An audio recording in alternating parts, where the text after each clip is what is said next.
ജനുവരിയിൽ നമ്മൾ അനിയൻ്റെ കല്യാണം ആയതുകൊണ്ട് നമുക്ക് കുറച്ച് സാരികളും ഡ്രസ്സസൊക്കെ എടുക്കണം. അപ്പോൾ അതിന് വേണ്ടിയിട്ട് ഇന്ന് നമ്മൾ അതിന് വേണ്ടിയിട്ട് ഇറങ്ങുകയാണ്. എറണാകുളത്തേക്കാണ് നമ്മൾ പോകുന്നത് ഇന്ന്. അമ്മയും അനിയനും ചേട്ടനും ഞാനും കൊച്ചാണ് കേട്ടോ. അങ്കമാലിയിൽ നിന്ന് മേമയുടെ മോനും കൂടി ഉണ്ടായിരുന്നു. അപ്പോൾ അവനും കൂടിയും പിക്ക് ചെയ്തിട്ടാണ് നമ്മൾ പോയത്. നമ്മൾ കുറച്ച് ലേറ്റ് ആയിട്ടുണ്ടായിരുന്നു. നമ്മൾ 8:30 ഇറങ്ങണമെന്ന് വിചാരിച്ചതാണ്. നമ്മൾ 9:30 ആയിട്ടോ ഇറങ്ങിയപ്പോൾ. പിന്നെ ബ്ലോക്കൊക്കെ കിട്ടി നമ്മൾ അവിടെ എത്തുമ്പോൾ ഒരു 11:30 ആയിട്ടുണ്ടായിരുന്നു. നമ്മുടെ ഫസ്റ്റത്തെ ഡെസ്റ്റിനേഷൻ കാഞ്ചീവരായിരുന്നു. കാരണം നമുക്ക് ഒരു ട്രഡീഷണൽ തീം ഉണ്ടായിരുന്നു ഒരു ഫംഗ്ഷന്. അപ്പോൾ അതിന് വേണ്ടിയിട്ട് സെലക്ട് ചെയ്യാൻ വേണ്ടിയിട്ട് ഞങ്ങൾ കാഞ്ചീവരാണ് ചൂസ് ചെയ്തായിരുന്നത്. നമുക്ക് ലിമിറ്റഡ് കളക്ഷൻസേ ഉള്ളൂ എങ്കിലും ആ ഉള്ളത് നല്ല അടിപൊളി സംഭവങ്ങളായിരുന്നു കേട്ടോ. എല്ലാം കുറച്ചൊക്കെ നമ്മൾ ട്രയൽ ചെയ്ത് നോക്കി.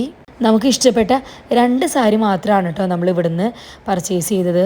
ഇവിടുത്തെ കസ്റ്റമർ സർവീസൊക്കെ അടിപൊളിയാണ് കേട്ടോ. നമുക്ക് എത്ര സാരി വേണമെങ്കിലും എടുത്തിട്ട് കാണിക്കാൻ ഇവർ റെഡി ആയിരുന്നു കേട്ടോ. നമുക്ക് വേണ്ടിയിട്ടുള്ള സംഭവങ്ങളാണ് കേട്ടോ ഇവിടെ ഇവർ പാക്ക് ചെയ്തുകൊണ്ടിരിക്കുന്നത്. നമ്മൾ 11:30 കയറിയുള്ളെങ്കിൽ 12:30 ആയപ്പോഴേക്കും നമ്മുടെ അവിടുത്തെ സാരിയുടെ പർച്ചേസ് കഴിഞ്ഞിട്ടുണ്ട് കേട്ടോ. പിന്നെന്താ കുറച്ച് വീഡിയോസും ഫോട്ടോസൊക്കെ എടുത്തിട്ട് നമ്മൾ അവിടെ നിന്ന് ഇറങ്ങി. ഇനിയുള്ള പർച്ചേസിങ് വീഡിയോസൊക്കെ നെക്സ്റ്റ് വീഡിയോയിൽ പറയാം. അപ്പോൾ ഓക്കെ ബൈ.